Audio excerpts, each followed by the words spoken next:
आपको कि शराब घोटाले में छापेमारी के बाद सीबीआई ने मनीष सिसोदिया के खिलाफ लुकआउट सर्कुलर जारी कर दिया है।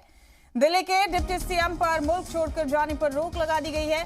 बताया जा रहा है कि सिसोदिया के साथ ही 13 दीगर लोगों के खिलाफ भी लुकआउट सर्कुलर जारी किया गया है। इससे पहले सिसोदिया के करीबियों से सीबीआई पूछताछ कर चुकी है। साथ ही जांच एजेंसी ने करीब 15 घंटे तक उनके घर की तलाशी भी ली। बड़ा अपडेट इस वक्त का आप अपने टीवी स्क्रीन पर देख रहे हैं। आपको बता दें कि मनीष सिसोदिया के खिलाफ सीबीआई ने लुकआउट नोटिस जारी कर दिया है। उन पर मुल्क छोड़कर बाहर जाने पर पाबंदी लगा दी गई है। मनीष सिसोदिया के अलावा 13 और लोगों के खिलाफ लुकआउट सर्कुलर जारी किया गया है।